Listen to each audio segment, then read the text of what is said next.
Programa não recomendado para menores de 14 anos. 30 anos de vísceras esvoaçantes e sanguinolência generalizada. Ressuscitando o primeiro CD-ROM.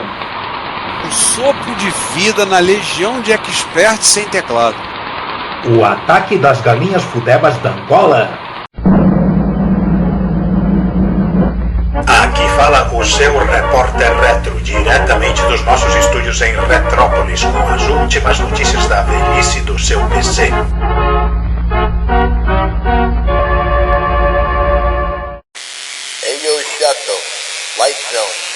Diretamente do Zezinho Magalhães Olympic Stadium Arena, este é o Repórter Retro 87. Então, bom dia, boa tarde, boa noite. Sou eu aqui, Giovanni Nunes. E quem mais aqui na cabine de imprensa? Eu, Juan Carlos Castro. Eu, João Cláudio Fidelis. Eu, Ricardo Pinheiro. E hoje é o dia de trazer as crianças para o trabalho, né? Ou então, o dia do Profissão Repórter Retro. Porque esse Repórter Retro está sendo gravado de uma maneira ligeiramente diferente. Temos convidados na sala de imprensa. Na verdade, não tínhamos trancado a porta da sala de imprensa, eles entraram. É a tua história. Isso acontece. Esse aí que vocês ouviram é o Lord Spy, que também atende pelo codinome de Rodrigo Domingues. Quem? Quem é Rodrigo? Não existe Rodrigo, é Lord Spy. Rodrigo é codinome. Ou só Spy para os índios. Então, a gente resolveu trazer o povo aqui para a nossa sala do Discord, onde nós gravamos o Repórter Retro, para acompanhar a nossa gravação. O resto do pessoal está silencioso, mas o Spy está se manifestando aqui no canal de voz e daqui a pouco outros ouvintes irão se juntar aqui ao vivo. Sério, nada, a gente que invadiu mesmo. Outros ouvintes tornar-se-ão falantes. MTST, ocupou. Tá tudo dominado. E vamos começar os trabalhos, como de costume, com 2022 das efemérides. A penúltima ou a antepenúltima sessão 2022 das efemérides. Porque a última vai ser em janeiro, né? Eu gosto delas porque ela é uma sessão que tem prazo de validade. Nós temos o aniversário de 30 anos do ThinkPad, né? Tirando aqueles primeiros da Toshiba, o laptop /notebook mais emblemático, né, do mundo PC. Ele foi lançado em outubro de... Temos uma data exata? Temos 5 de outubro de 1992 foi o lançamento do ThinkPad. Ele era da IBM, né? Agora ele é da Lenovo. Tecnicamente é o único notebook x86 que vale a pena comentar. É verdade, por isso ele está sendo falado aqui. Ele foi muito inovador, né? Ele foi o primeiro a ter tela colorida. Teve outros firsts dele, né?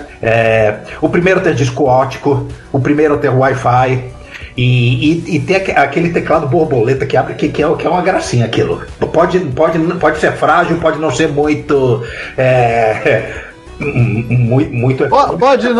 Pode não funcionar, mas é bonito, tá bom. É bonito.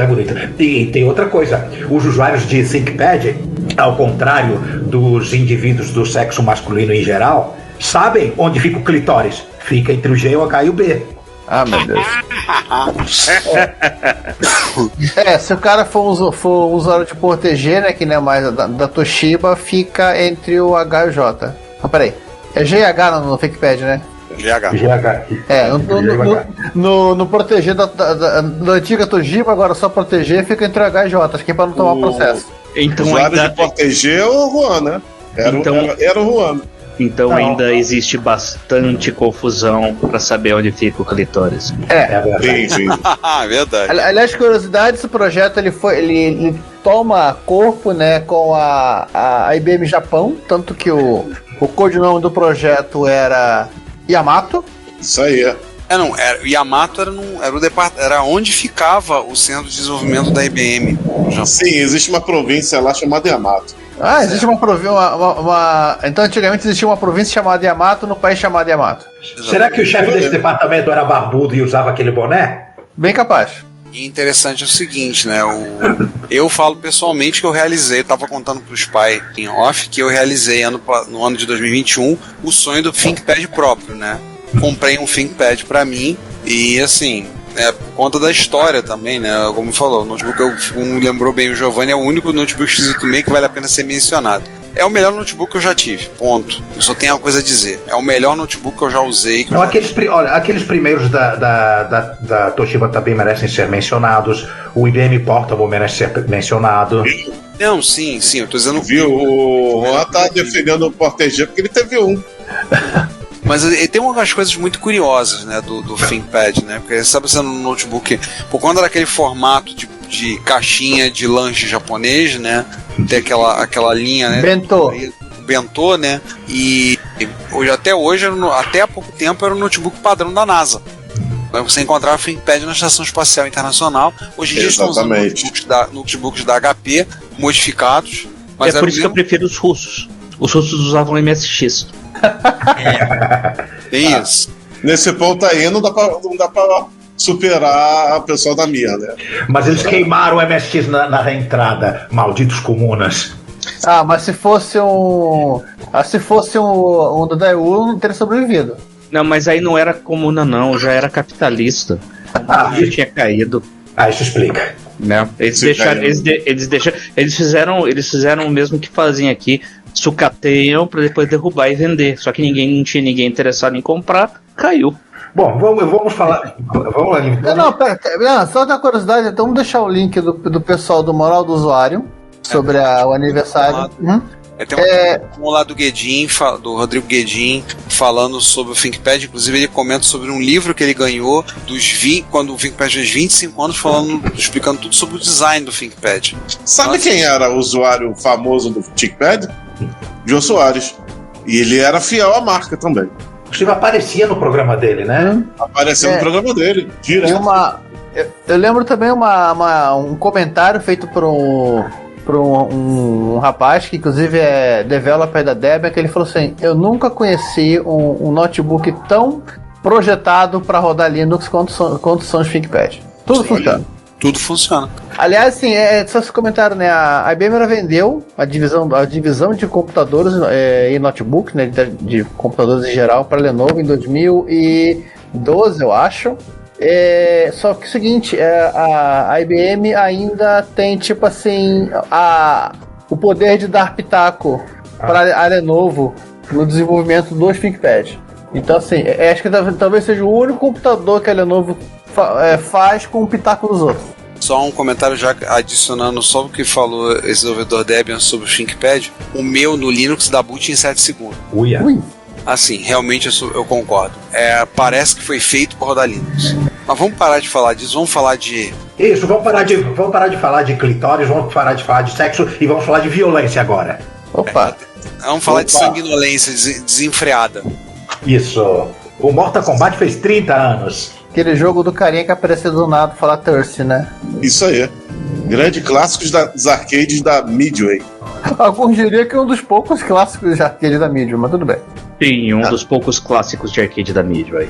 Ao contrário do que as pessoas pensam, o Mortal Kombat não foi o primeiro videogame, nem primeiro videogame de arcade a usar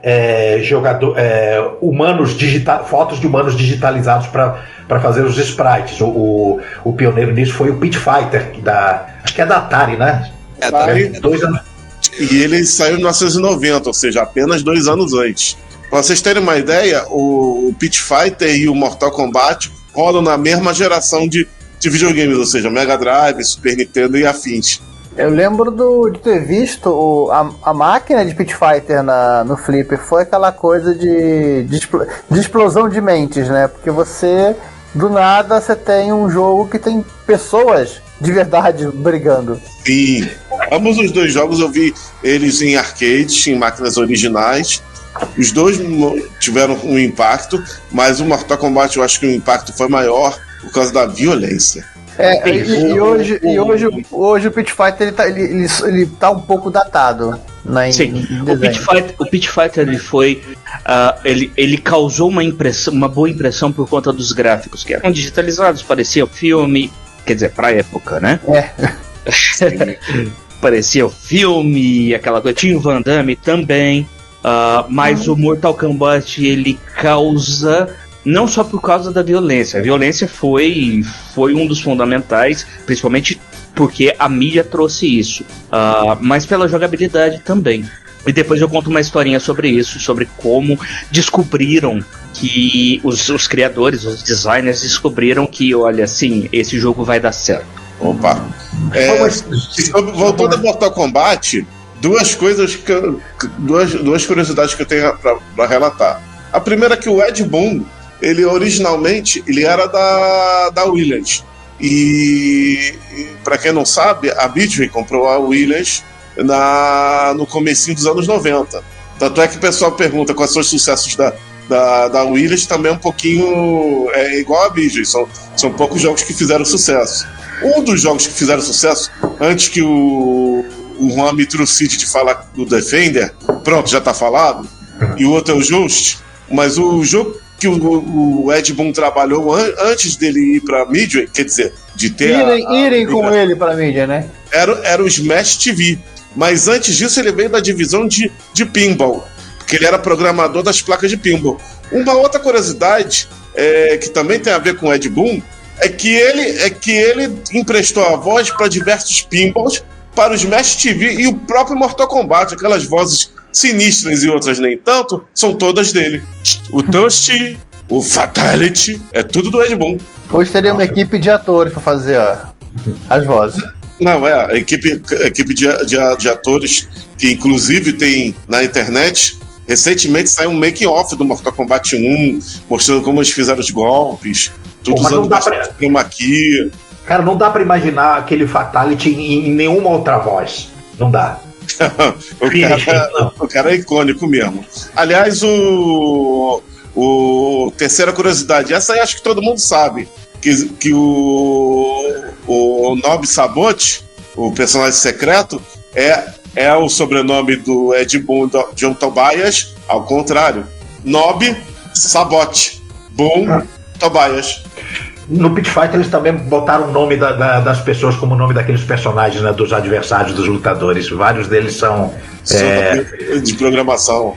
E dos atores escaneados. Sim. E é claro que a gente vai ter que falar de uma coisa engraçada, porque se no caso do Pit Fighter eles não conseguiram o boom alcançado, o Mortal Kombat conseguiu tanto boom alcançado que ele, junto com o jogo Night Trap de Sega CD, atraíram o Congresso americano para formar a Caixa As Bruxas aos Videogames 4, que acabou gerando os famosos códigos de faixa etária dos videogames. A SRA é o nome da associação que faz isso, não é isso? Isso, que não existiu antes disso. Sim. Você vê que o Pit Fighter foi portado para consoles e tudo mais, e não existia isso. Foi na época do Mortal Kombat ele e Night Trap, do Sega CD, que atraíram ao Congresso. A Nintendo quis meio que tirar o corpo fora. Não, a gente só faz Mario, só faz... mas tá no console de vocês. A gente só vende o cartucho. Isso aí. O Night Trap, na verdade, é uma bizarrice só, e eu nem sei por que entrou nisso, né? Mas vamos colocar os pingos nos is. O Mortal Kombat tem sim uma responsabilidade sobre isso, porque eles exageraram. Eles programaram do início ao fim com a intenção de exagerar, da violência ser tão absurdamente sanguinolenta de chega a ser engraçado. Mas, gente, vamos colocar a coisa da seguinte forma. Eles tinham um competidor que era difícil, que era o Street Fighter. O Street Fighter 2. Exatamente. E era extremamente difícil. Verdade. Street Fighter 2 World Warrior. Então, como eles não... A Capcom podia cobrar só na placa CPS 1 $2 mil, que o pessoal pagava rindo e pagava vários, porque ela se pagava nas moedinhas de 25 centavos, se pagava em semanas. Você vê o quanto que ele estava vendendo. E como eles não podiam competir no roteiro, eles partiram literalmente pro jeitão filme B, né? Foram logo pro Evil Dead 2. Sim. E eles não tinham certeza de que iriam ser bem-sucedidos. Tanto que, no momento de revelar as máquinas ao público, o que eles fizeram? O Ed Boon e o John Tobias. O que eles fizeram?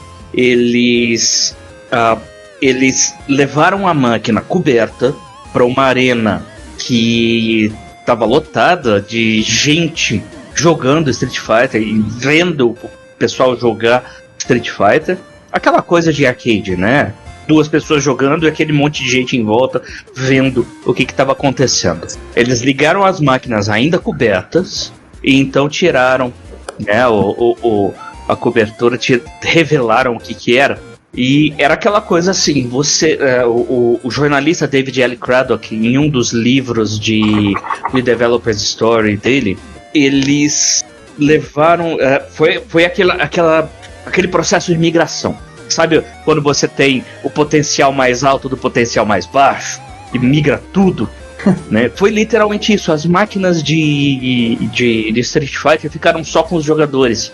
Todo o resto migrou pro Mortal Kombat. Planejaram o evento pra humilhar mesmo, né? Eles não sabiam, eles não tinham a mínima ideia de como seria recebido. Aquilo foi aquilo foi um laboratório, literalmente, para eles saberem, será que o nosso jogo tá no mesmo nível do deles? E aí eles descobriram, literalmente, olha, todo mundo veio pra cá.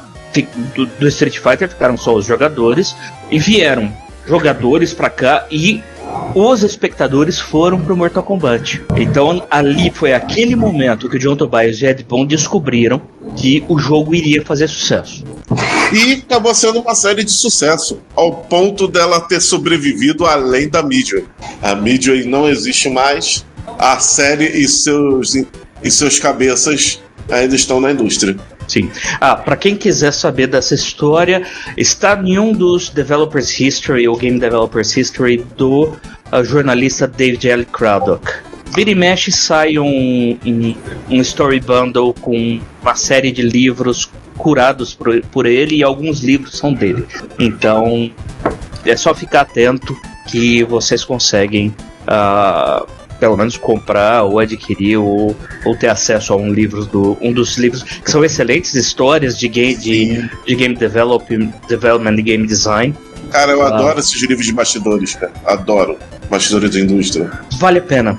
Principalmente se você é curioso ou se você tem interesse em saber como a indústria de design de jogos não é aquela coisa certinha, bonitinha que todo mundo acha que é. Todo mundo acredita que é tudo certinho, tudo organizado, o cara pensa, eu tive a ideia de fazer um jogo, já junta aquela galera, faz o jogo, né? Sim.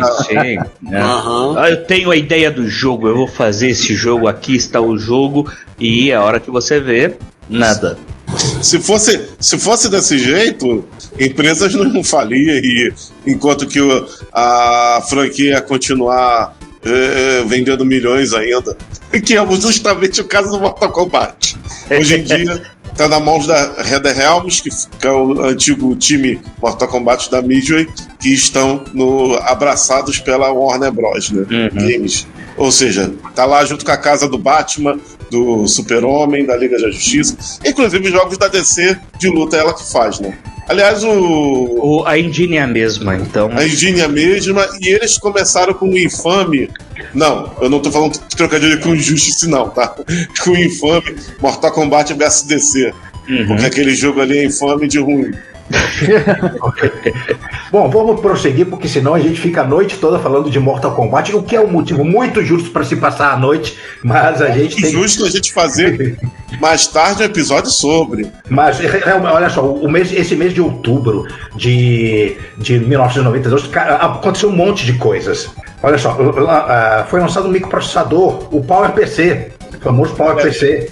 Ele é do dia 14 de outubro também. O primeiro modelo dele, né, o 600, que dessas máquinas de 16 bits, eu não sei em quais máquinas, foi em algum Mac, né? Ele apareceu em algum Mac. Não, ele já é 32 bits. Ele foi fruto da parceria da... Era Motorola, IBM e Apple, né? Exatamente. Todas against Microsoft, Rage Against the Machine. Rage Against the Intel, Rage Against Microsoft. Rage Against the Other Machine. Exatamente, boa. A IBM ela desenvolveu ela manteve a arquitetura Power, enquanto que a Motorola desenvolvia, e a BMW de vez em quando desenvolvia a arquitetura PowerPC. Ela foi usada em mini computadores, foi usada em microcomputadores. Os primeiros foram os Macintosh, que foi a primeira transição de CPU da Apple, né? A primeira de várias. Quarta agora. Ela foi usada. Eles também foram utilizados na versão embarcada em alguns dispositivos, como por exemplo roteadores. Isso. O que podemos o que nós podemos falar de PowerPC, né? Conta a lenda que como foi usado também no PlayStation. Mais ou menos, que o Cell tem arquitetura ali dentro, mas não é exatamente um Power. Mas o core do Play 2, ele é o PowerPC, né? PlayStation 3. 3, obrigado. Em compensação, no Xbox ele é um puro Power. O Xenon ele é um Power Tricore. E também no Nintendo Wii e Wii U e vários arcades, por exemplo, o arcade do Solar Assault da Konami, o Gradius 4, e aí vai. Eu acho que não. Virtual Cop da Sega usaram mais de um PowerPC. Isso. Né? E por aí vai. Virtua Racing, Virtua Fighting. Acho que a família Virtua era baseada em Power. Isso, aquelas Model 1, Model 2 são Power. Model 1, Model 2 e Model 3. Tudo Power. Agora eu vou fazer aquele gancho, porque tem um cara que também usou Power, mas que não por projeto. E também tá fazendo 30 anos. Ok. O Amiga 1200. Aí! Bom gancho. Peraí, esse Amiga ele foi lançado e ainda com. Peraí, 68 mil. 040, né? 040. Não, 020. 020 LC. Mas ainda sobre o PowerPC, gente, vocês sabem que eu gosto de colecionar livros sobre arquiteturas de microprocessadores, né? Tenho a coleção de todos os leventais. Aí quando eu fui procurar o livro do PowerPC, vi que o livro mais famoso, mais usado, né, como referência, é de um autor chamado John Bunda. Tá aí o link como é o unboxing desse livro. Eu pedi para amiga de uma amiga trazer e tivemos um momento muito quinta série. A Andréia, que ganhou aquela rifa da Retro Rio, lembra? Sim. Minha ex-colega de colégio. Lembrar que o PowerPC, quando foi lançado, eram 4 modelos. Era o 600, o 602, o 605 e o 620, se não me engano. Que aí depois a clock, né? Ou tinha alguma coisa mais específica? Não era clock, tinha algumas coisas mais específicas. E depois que diversificou, aí foi para G3, G4, G5, as versões para portáteis, as variações foram parar dentro do Cell, né? O Cell, não o Cell que está sendo nas nossas cabeças, não. O Cell, é CLL. O processador do PS3. Então, e por aí vai, né? Até hoje lembrar dos Amiga One, né? A gente falou do Amiga 1200, vamos falar agora do 1200, mas lembrar do Amiga One, né? Só um detalhe, eu falei da série Power, a série Power é de 2 anos antes. E hoje em dia, como assim, só a IBM está desenvolvendo esse cara, ela unificou o set de instruções do PowerPC e do Power numa coisa só. Se eu não me engano, o Xbox era Power 6 ou Power 7, né? Caramba, os caras estão no Power 10 já.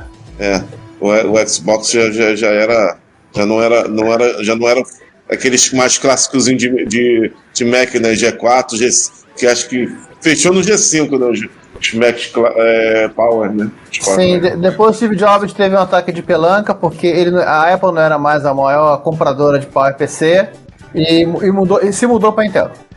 A terceira de 4 mudanças. A segunda de 3 mudanças. Curiosamente, talvez a maior compradora de Power era a concorrente, era a Microsoft. Quando que o Jobs não tinha ataque de pelanca?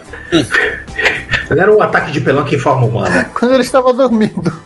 Olha, ele parou agora de fazer ataque de pelanca.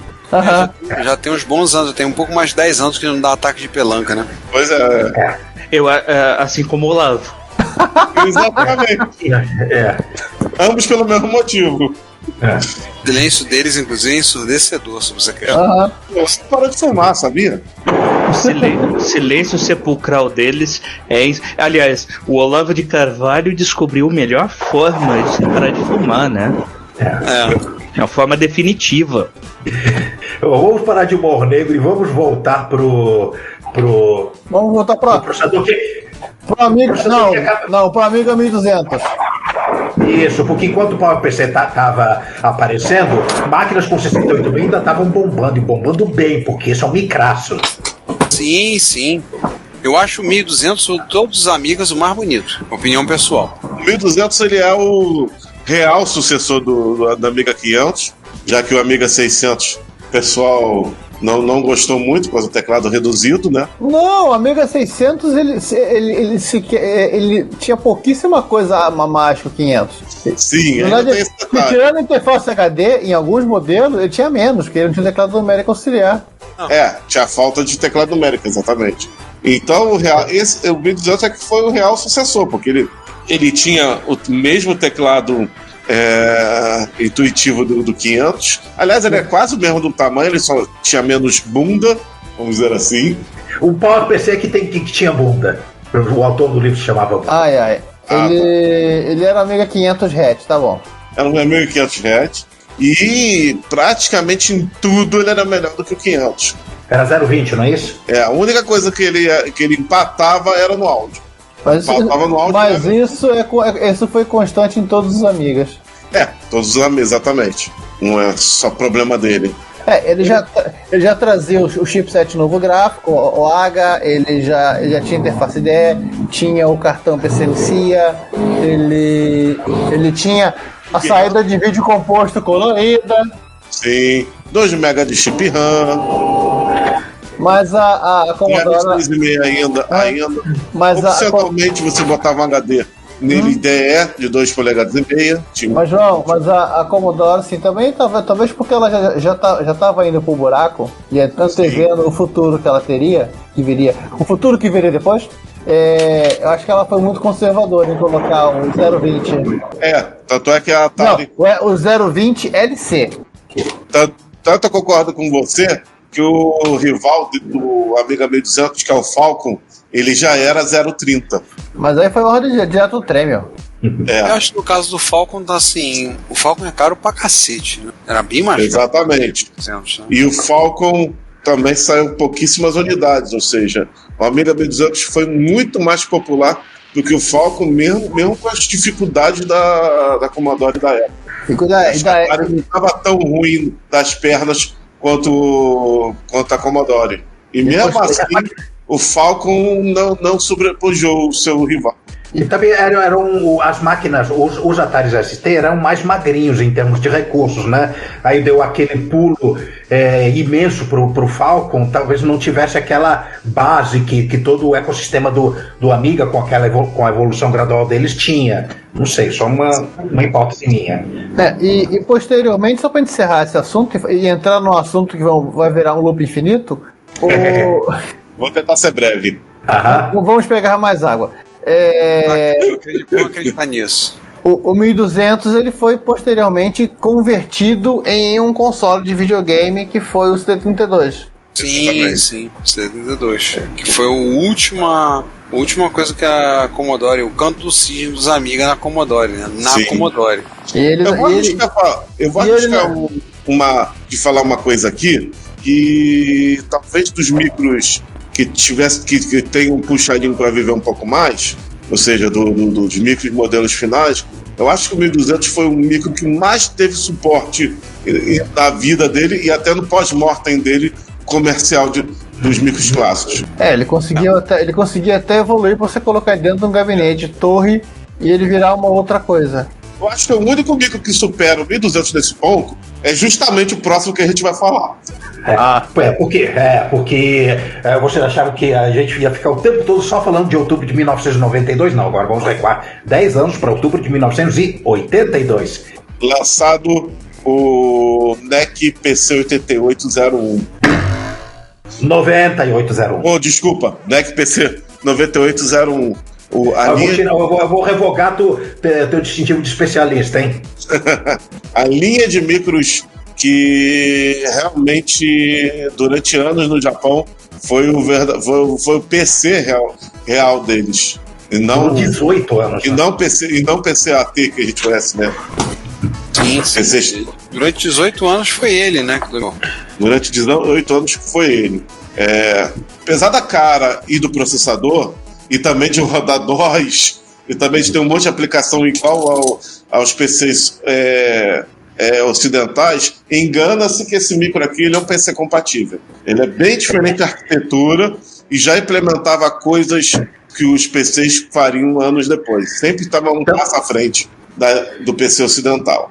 Tanto que a versão para MS-DOS dele, ele não saiu de cara em 1982 com suporte MS-DOS, ele só foi portado depois, porque precisou de algumas adaptações por causa do hardware não compatível, e alguns softwares precisavam de adaptação. Havia aí nos inícios dos anos 80, e sim, entre 82 e 84, houve uma leva imensa de PCs semi-compatíveis, mas o PC 98 foi de longe o que teve mais sucesso. Tanto que eles ditou o padrão para os 16 bits no Japão. A NEC ela acabou fazendo uma verdadeira linha sólida que no Japão muitos pegaram referência a ele ou fizeram até compatíveis licenciados, como a Epson, por exemplo. Sim, a Epson fez PC 98, mas acho que é só a Epson, né, João? Eu tive um desses. Eu passei adiante. Não, a Epson... Era todo integrado, não era, Juan? Todo integrado. Parecia um MSX. Parecia meio um MSX. Tinha cara de MSX e alma de Tandemil. Exatamente. Era a linha PC Club. Isso, PC Club. Assim, mas não se engane que essa máquina ela durou 18 anos sem alterações, né? Ela foi recebendo evoluções e mais evoluções. Isso. Até o momento que ela recebeu aquela evolução definitiva e se tornou totalmente compatível com o PC rodando no Windows 95. Ele foi salvando. No começo ele tinha 16 cores fixas, depois ele foi ganhando uma paleta de 4.096 cores, depois ele foi botando 256 cores de 4.096, depois ele passou para o True Color, isso já no PC 9821, né? E o processador também no começo era só compatível com o 8086, né? Com os NECs V20 e V30. Aliás, nenhuma dessas máquinas da NEC foi de 8 bits, tipo 8088. Até o primeiríssimo modelo já usava 8086. Não, usava o V30. Mas o V30 também é 16 bits. Não, usava o V30, que era o chip que eles faziam. Sim, mas... É o clone. Inclusive, teve vários clones aqui no Ocidente também que usavam V30. Mas ele é produzido pela NEC.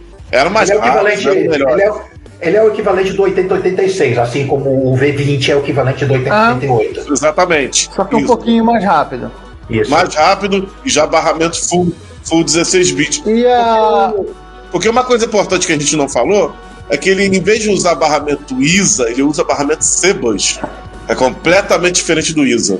É uma coisa proprietária da NEC ou outros fabricantes usam? Proprietária da NEC. Inclusive barramento 16 bits, ou seja, não intercambiava a placa com 8801, que era a máquina de 8 bits deles, que apesar de elas serem parecidas em termos de gabinete, elas são muito diferentes por dentro. O PC 8801 é mais próximo do MSX mesmo, enquanto que o 9801 como eu disse, é esse, vamos dizer, PC meio próprio, meio barramento próprio. Sim, inclusive o vídeo dele é próprio, o vídeo dele é de fabricação da própria NEC. O som é próprio. Inclusive são 2 VDPs, um VDP só para texto e kanji e outro para gráfico. O diferencial dele era ter os caracteres kanji em ROM, né? Sim. O diferencial era a parte importante. Super importante, exatamente. Já que ele tinha que fazer aplicações sérias, isso inclui processamento de texto e etc., ele precisava ter total suporte para a língua japonesa. E rodar aquele joguinho hentai também, né? Eu ia chegar lá daqui a pouco, porque a casa do PC, dos visual novels, o Eurogame, né, o hentai, é o PC 88 e o PC 98. Eles compartilhavam títulos em iguais, o MSX também, né? E depois o PC 98 continuou o legado. Ele brigou, inclusive, com as super máquinas que a gente gosta de citar aqui, que é o Fujitsu FM Taos e o Sharp X68000. Aliás, o Fujitsu FM Taos, ele é uma evolução do FMR, que ele bem dizer, ele é um clone do PC 98 sem ser compatível da Fujitsu. Ele é inspirado. A Fujitsu eu acho que não quis pagar, assim como a Epson não quis pagar direitos. Não, a Epson pagou por isso, não faço. Já a Fujitsu não quis pagar, por isso ele não fez compatível. Aí depois fez uma evolução para FM Taos, que acabou sendo mais benéfico. E o ponto final do PC 98 foi... Acho que eu vi esse vídeo na... Alguém compartilhou no Twitter, ou final do Twitter. No momento que estamos gravando, não sabemos qual será o destino, o fado do Twitter, né? Alguém mostrando o vídeo de quando o PC 98 se tornou um PC compatível, né? Ele mostrando ele rodando. Se eu não me engano, foi lá para 2001 ou 2003. Ele rodando o Windows. Não, ele começou rodando o Windows aos pouquinhos, né? Sim. Até que. Né? Windows feito especialmente para ele. Então, esse vídeo era dessa primeira versão. Nota, a primeira versão do Windows para ele é a 3.0. Isso. 3.0 é a primeira versão do Windows e até o PC, e até, se eu não me engano, o Windows 2000 era um Windows 2000 próprio para ele. Mas ele foi aos pouquinhos. E no final, né, João? O PC, e foi pouquinho, botando memória. Como é que é a memória aí? Foi botando um barramento PCI aqui. Foi botando. E no final, aquilo que se chamava, dava a alma do PC 98 virou uma placa. Pois é. Depois era o contrário. A NEC no final vendia um PC compatível com uma placa dentro que era com PC 98, exatamente. Com kit upgrade. O último modelo foi lançado em 2000, mas ele só foi descontinuado mesmo, pararam de vender em 2003. Exatamente. Ele, assustadoramente, ele chegou no Pentium 2. Ou Pentium 3, né? Foi Pentium 3. Não. Pentium MMX 166. Não, tem um Celeron de 433 MHz. O Celeron, se não me engano, é de Pentium 2, da geração do Pentium 2. É uma versão magrinha do Pentium 2, né? Muitos softwares foram comercializados, inclusive muita coisa nesse finalzinho da década de 90. E além de jogo hentai, também saiu muito joguinho de nave, muito RPG para ele. E alguns jogos de plataforma de ação. Aqueles shmups que o Rafael adora com aquela série.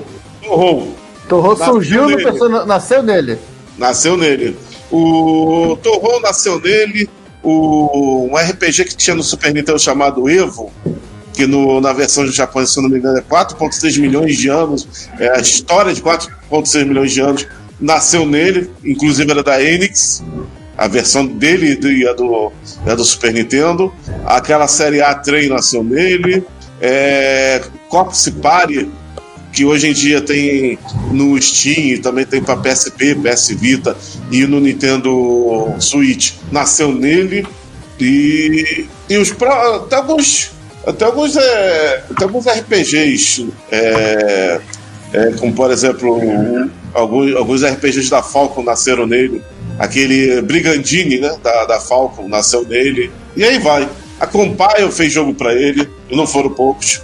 A Disk Station foi migrada no final do MSX para o PC 98. Então é um computador que fez muitíssimo sucesso lá e até hoje tem muita gente querida. O Policenauts foi lançado nele. É um PC que não é velho, é clássico. Exatamente.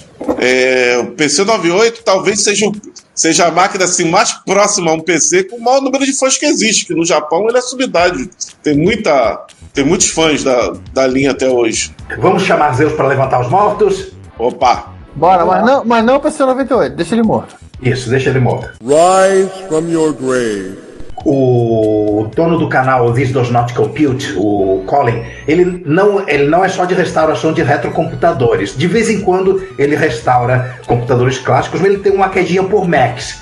E esse camarada resolveu restaurar 2 Macs Quadra 605. E tem muito artesanato aqui, porque ele fez bastante brincadeiras com plástico, lixando, colando. Imprimir no 3D. Isso.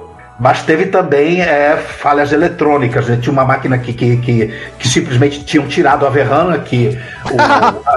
A VRAM e a RAM de trabalho são em soquetes diferentes. Nossa. Por incrível que pareça, o HD funcionava, tinha 0 erros de leitura. Isso eu fiquei Geralmente os HDs desses Mac Quadra, dessa época, era tudo IBM, não era? Não, é Quantum. Quanto? Porque os que eu andei pegando dessa época era um IBM. Não, é Quantum, deve ser trocado, mas é Quantum, inclusive com uma maçãzinha na etiqueta. Feito por encomenda. Hoje em dia, quer dizer, até quando eles usavam o Spin Disk, era Fujitsu, se eu não estou enganado. Mas o importante, sim, ele meteu um emulador de SCSI. O BlueSCSI. O BlueSCSI. A gente faz coraçãozinho com a mão. E inclusive ele arrumou um extensor de cartão SD, né? Para poder colocar o conector do cartão SD na traseira da máquina, que ele imprimiu uma traseirinha customizada na impressora para poder facilmente ter acesso ao cartão, né? Não ter que ficar abrindo a máquina toda hora. A máquina que ele tinha, como ele mesmo fala, deve ter vindo de alguma escola, porque não só tinha identificação, como sinal de maus tratos por parte dos alunos, né, Ricardo? Ricardo até resolveu não se manifestar. Falou de aluno, o Ricardo o Ricardo deu fora. Mas é um vídeo legal, mas eu acho que o do Adrian Black é mais divertido. Porém, apesar de ser um pouquinho mais longo. Sim. Eu tô olhando e parece novo, cara. O teclado tá brilhando pra caramba. Eu falei, cara, isso aqui é depois da restauração, né? É que ele começa com o micro já restaurado. Ô, gente, Oi. onde que vocês acham tempo pra assistir esse tanto de coisa? Então, a gente não acha. A gente vê acelerado faltando meia hora pra gravar o episódio. Na verdade, a gente assiste muitas vezes em velocidade 2, ou vai vendo alguns. Na verdade, cada grupo, cada pedaço assiste um pedacinho. Assiste um outro. Vocês fazem igual o pessoal que traduz legenda. Cada um vê 50 segundos e aí. Isso, e chuta mais ou menos alguma coisa que se parece no contexto. Assim, por exemplo, eu gosto muito de ver o vídeo do Adrian Black. O Giovanni, por exemplo, vê muitos do Noel Lopes. Às vezes eu vejo do Jambeta, mas o Jambeta espirra no vídeo tem 15 minutos. Não dá tempo. De ver uns que são muito longos. Pra caramba, né? Não, os vídeos deles são bem detalhados. Eu tenho visto muito o Retro Check em inglês, que os vídeos são curtos. O vídeo deles é no máximo 15 minutos. São bons, são legais, interessantes. Mas tem alguma coisa de restauração. Mas, por exemplo, alguns que ele fez de restauração ele divide em 3 partes. Aí, e é bom que pra vocês tem vídeo, né? Pra mim é só livro mesmo. A gente lá no Game Jazz é livro. E livro não tem velocidade 2, velocidade 3, velocidade 5. Se você quer a informação, você tem que ler. Sentar e ler, e aproveitar e digerir a informação. Pois é. Dinâmica. Livro não dá pra botar velocidade 2, 3. Verdade. Mas voltando pro Adrian Black. O Raimundo tá mencionando que existe o audiobook.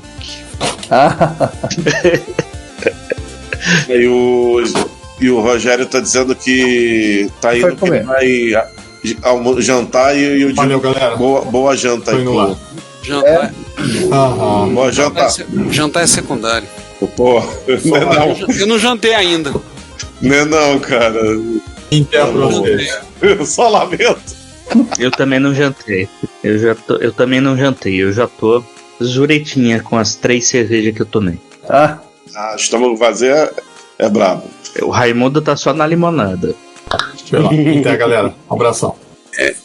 Até. Valeu. Até. Boa janta, cara. Então vamos lá, seguindo. Voltou no Quadrant Black. Pausa, aí o Juan pode entrar. Agora que eu li o que você falou, e agora ficou meio sem contexto. Você falou que o Fredon acha que o Fredon tem um NEC com uma placa dessa de compatibilidade. Ele tem um NEC PC98 que tem uma placa de NEC. Tem um NEC PC que tem um NEC PC98 embutido. Eu acho que ele tem um desse e um Taos assim também. Ah. Que o Taos teve um processo, apesar de ter sido mais rápido, processo similar ao do PC98, né? Que foi esse eu não vou conseguir falar. Obrigado, isso aí. Então, no final também rolou um negócio desse aí, de ser um PCzão com placa compatibilizadora. Eu ia dizer que eles foram se ficando ordinários. Isso aí. Né? Mas vamos voltar ao Quadrant Black. Pausa aqui, a Rica errou, esquece tudo que foi dito até agora e começa o Quadrant Black deste ponto. Então, o Quadrant Black ele deu uma pausa no. Parece que um concerto de um TS Color 4, que vamos falar. Quando ele terminar. TS80 Model 4. Obrigado, o Model 4. Ele tá. Quando ele terminar, a gente vai falar, vai botar os vídeos tudo junto para facilitar a vida, para pegar um Apple II. Não um Apple II Plus, um Apple II, para ver qual era o problema. Acho que é de um amigo. A princípio, vou dar logo o spoiler principal, o teclado não está funcionando, então ele teve que testar todo o resto utilizando o teclado de uma outra máquina. Lembra daqueles pallets de Apple II que ele recebeu? Então, daquele mesmo lote. E a máquina estava muito estranha e literalmente ele ficava batucando batendo no chip com a máquina ligada para ver o que acontecia. A máquina travava, a máquina rebutava. Com isso que ele foi fazendo. Oi. É a técnica do. Ele tentou usar a técnica dos 2 polegadas? Não, manutenção percussiva, literalmente. Ele foi ficava batendo nos chips até saber o que estava acontecendo. Tinha gente consertando o MSX assim, mas eu não vou dizer que não.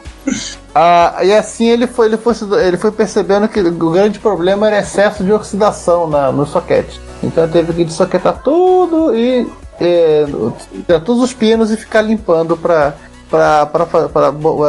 voltar a funcionar. Eu acho que ele mexeu na ROM, mas eu não tenho. Ele tirou um hack de Character ROM. Era aquela plaquinha que eu ia perguntar para que você. E no final a máquina funcionou, mas ele falou assim: ainda falta o teclado. Esse foi o grande conserto dele, um vídeo de 52 minutos. Nossa. Os vídeos do Quadrant Black também são bons, meio detalhados, mas também não são nada. Mas provavelmente ele deve ter demorado mais do que 52 minutos para consertar essa. Muito mais. Muito mais. Assim, ele também teve que trocar. Ele conseguiu descobrir que depois que toda a máquina tinha parado de ficar instável, que tinha memórias com problema. Além das oxidações nos soquetes. Né? Aquele famoso esquema do Apple, quando ele tá com a memória ferrada, fica aparecendo um monte de bloco gráfico na tela, caractere. Aí seguindo aí, temos do Leaded Solder, temos o conserto de um. Parece que é MSX, né? De um Apuro, o Mini 5SX, deve ser MSX. Falar pro Punk. Falar com o Punk, né? Mas não é não. É uma marca da NEC e a NEC não fabricou MSX. Só na Holanda. Só na Holanda. Oficialmente não, né? Uhum. Extraoficialmente eu tenho um. E aí basicamente o que ele fez foi trocar tudo, dar uma geral boa, né? Tô vendo que ele puxou a lista. Sim, bateria, capacitor. Nossa, mãe. Não querendo sempre puxar a sardinha pro lado de máquina japonesa, mas os consertos de máquina japonesa geralmente é muito fácil porque elas são robustas, cara. Essa aqui deu trabalho, cara. Essa até que deu, né? Mas não exatamente pela placa-mãe. E ele tá dizendo que o drive é o mesmo drive, muito similar ao drive do PC 9801NS/T. Até desse modelo exato. Quem fazia o Apuro, quem fazia o PC98. Aqui. E essas ali do lado. Do lado. Linha de montagem não. Linha de planejamento e produção. O cara pegava pedia tantos drives quando montava a linha de produção do Apuro. Oi, fala, Ricardo. Estão falando o real motivo dele fazer isso tudo é pra poder jogar Tetris. Eu ia falar aí, chegar nesse ponto. Porque ele consertou a máquina, ele foi jogar Tetris. E parece muito com o teste da Bulletproof Software. Bem, ele comenta o seguinte, parece que ele parece de uma empresa chamada TSH, ele comenta ele fala da etiqueta, tem o nome do autor aqui, de 1991, do M. Mochizuki e do N. Yoshida, e o curioso dessa máquina é que ela ainda faz referência à União Soviética. Como está no disquete. Ainda tem o trademark de 87 da Elorg Moscou, União Soviética. Esse aqui deve ter sido a última versão de Tetris, licenciada, é claro, que saiu com essa inscrição. Que maneiro. Se alguém tiver... Só pra lembrar, a série dele estudando a série de Vaporoso Mini 5 da NEC são 5. São 5 posts. 5 artigos. Por acaso do Tetris são o terceiro. E ele fez isso pro Retro Challenge, né? Foi pro Retro Challenge de 2022 que ele fez. Muito interessante. E ele também digitalizou os VHS da NEC de propaganda e ele fez um Hello World. Essa é a parte 5. Ricardo, ele não é feito pela Bulletproof, mas a Bulletproof também é citada nos copyrights. Quem que tinha? É a cara do Tetris da Bulletproof. João, você estava no episódio do Tetris. Você lembra que em algum momento na pirâmide do licenciamento a Bulletproof estava lá, ainda mais no Japão. Episódio 124, pra quem não ouviu, tá? Exatamente. Tem um ano. O episódio saiu em 2021. Agora, que louco deles fazerem um jogo, no caso o Tetris, por um Apurô, cara. NEC mandou. Nessa época era moda, tinha que ter Tetris rodando em tudo que é lugar. Mas, velho, exatamente. Tetris tinha até em jogo de rodoviária. Sim. A NEC destruiu a produtividade de propósito. Sim, você comprava uma máquina para trabalhar e tinha um Tetris. Isso me lembra a antiga piada. O chefe saiu. Pressione F1 GP, P Rinciopécia, T Retris. Tetris. Por aí. Agora um vídeo. Isso aqui não é bem um Rise of Firegrave, mais um It's Alive, mas vamos considerar como Rise of Firegrave porque a controladora não existia, né? O Tech Tangent simplesmente ele narra o processo de desenvolvimento de clone da controladora do primeiro drive CD-ROM da Philips MM100 para PC a partir das fotos. Caraca, isso, cara, é bom. A partir das fotos. A partir da foto da controladora, porque ele tinha unidade, ele não tinha controladora. Outros donos de controladora tiveram essa máquina, também mandaram fotos para ele. E tem um momento assim fantástico, né? Pura emoção, porque parece que esse vídeo ele grava no momento que ele vai testar tudo. O cara quase chora no vídeo. Porque era a primeira vez que estava testando. Se saísse fumaça verde, você. On the fly. Ou não ia ver. Ele falando, você não acredita que agora eu tenho um CM100 funcional. É um pedaço da história, né? Convenhamos. O vídeo é um tanto quanto longo, mas é bem interessante. Bom, tiraram fotos em altíssima resolução dessa interface para ele. Nossa, mas Não, o vídeo não é longo, tem 26 minutos. Eu confundi com outro vídeo que tá na lista aqui. O drive é uma trapzong, ó. O drive de CD é uma trapzong, gigantesco. Era pra ligar no XT, que era uma trapzong maior. Quando vai falar que é pequenininho. É isso, né?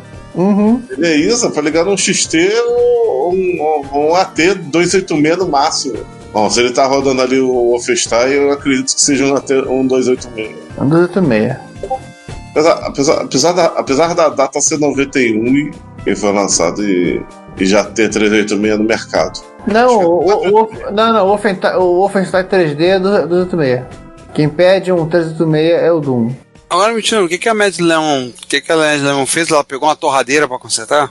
Ela consertou o Spectrum Touch Hack dela, que ela mesmo tinha queimado.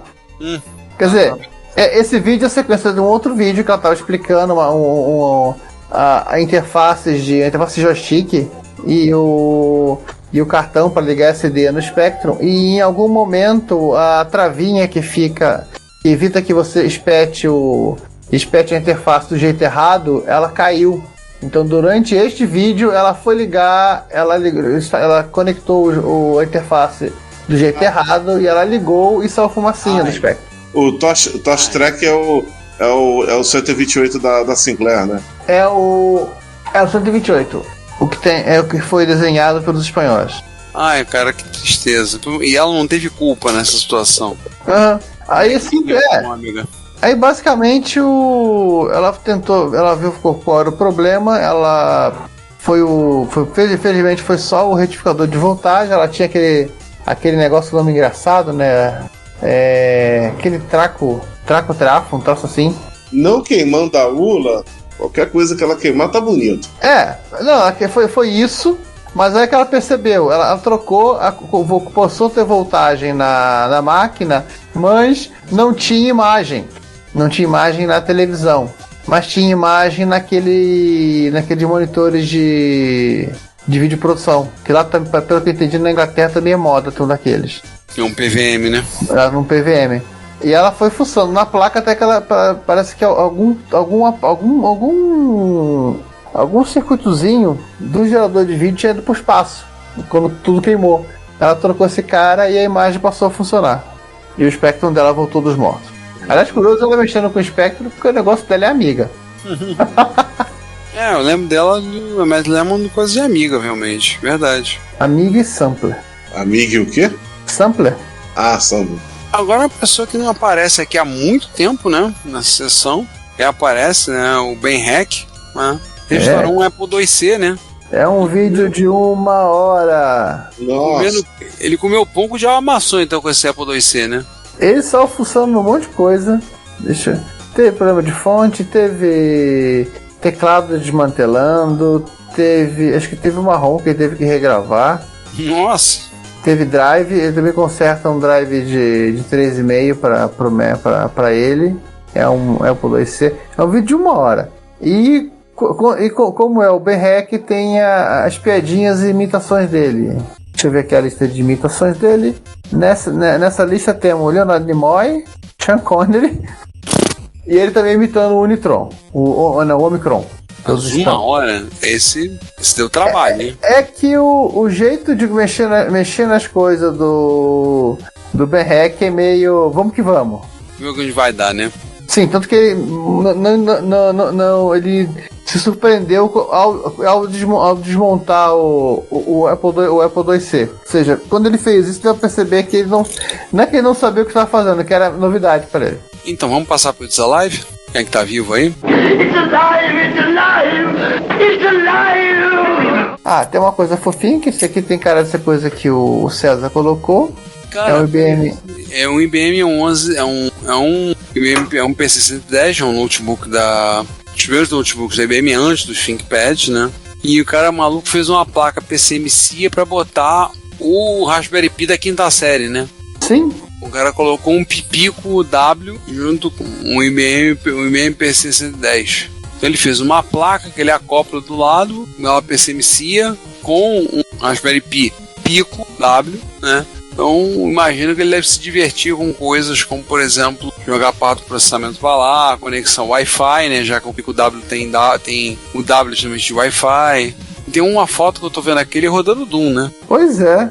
Será que essa máquina originalmente tem poder de processamento para rodar Doom? Não sei. PC-110? Pois é, pelo menos não sei não. Ele pode estar usando isso para fazer som, de repente. Não.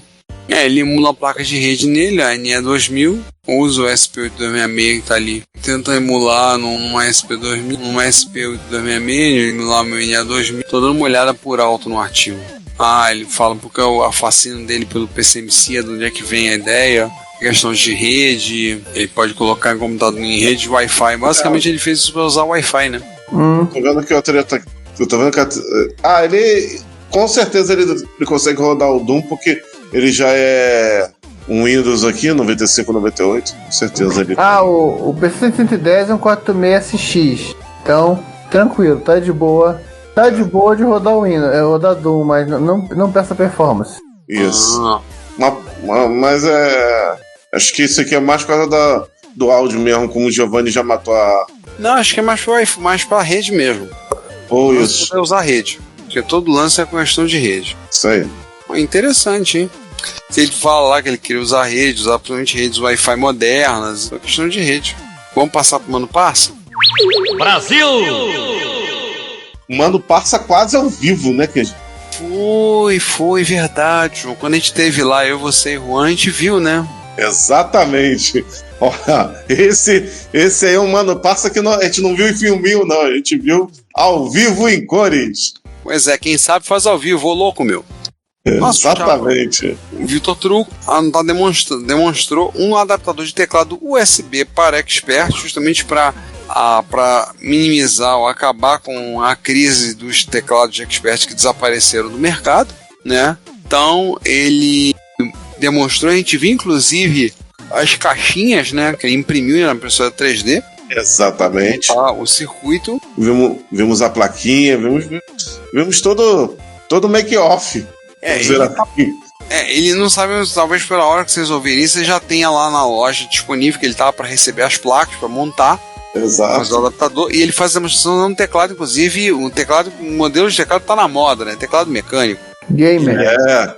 Aliás, que fique a lição para todos os futuros designers, né, de equipamento. Se você for fazer uma coisa separada do principal, você tem que garantir que aquilo vai ser substituível pelo tempo que o equipamento existir. Mesmo que ele dure 40, 50 anos? Por que não? Né? Eu acho que, aí na boa, o Spy, acho que nunca os engenheiros da Gradiente pensaram que o Expert ia durar tanto. Com certeza não. Ainda mais eles vindo da área de aparelho de som, né? Pensar que negócio 5 anos no máximo. Talvez 10, e olha lá. Olha, a questão é que mesmo na época não existia teclado extra pra gente substituir. Acho que tu comprava teclado que só na Gradiente e a Gradiente vendia? Acho que não. Não existia o conceito. Não existia o teclado separado, era o computador inteiro ou nada. Sim. Então assim, se você for fazer um periférico separado, garanta um estoque maior do que o principal, porque você nunca sabe o que vai acontecer. E tenho certeza que eles não fizeram, que eles fizeram um pra um. Exatamente, eu tenho certeza que eles não pensaram nisso. A época era muito diferente, a época era outra. Aliás, na época o computador era tão caro, mas tão caro que ninguém pensava que a gente ia derrubar suco de laranja com acerola no teclado. Spy, ninguém sequer considerava que o computador e o teclado existissem em forma separada, eles eram parte de um conjunto. Exatamente. E detalhe, né? Eu tenho que dar os parabéns pra Gradiente, porque o teclado sobreviveu a um copão de suco com acerola. Você tá falando isso porque foi de experiência própria? Experiência própria. Hoje eu não tenho mais o teclado. A CPU tá aqui. O teclado sumiu em alguma das mudanças que eu fiz. Mas naquela época ele sobreviveu. Então, agora você pode encomendar seu adaptador de teclado USB e esse Expert voltar à vida. Sim, isso é uma excelente notícia. Aí, Truco, depois manda cachezinho pra gente, hein? Ó, 10%, hein? Já conseguimos um comprador aí pro adaptador, hein? Ô, Truco, se você quiser alguém que faz teste, eu derramo um copo com sucão de laranja com acerola no adaptador pra ver se ele continua funcionando. Ele vai pegar o adaptador e jogar dentro do copo. Isso. É mais fácil fazer o contrário. Exatamente. Tá aí. Vamos falar isso com o Vitor Truco. Acho que ele vai querer soltar os cachorros na gente. Olha o cachorro dele é feroz, hein? Um abraço aí. De altura. O meio cachorro de altura dele. Pois é. Um abraço aí pro Vitor Truco, que tá fazendo esse trabalho aí excepcional, além de outros, né, que ele faz. Esse trabalho aí de recuperar um micro tão querido da maioria dos nossos ouvintes. Para outros tem uma relação de amor e ódio, né? Embutida. Acho que é o caso do César, né? Verdade. Mas estamos aí. Esse amor bandido já de longa data. E vamos ler o comentário dos nossos ouvintes?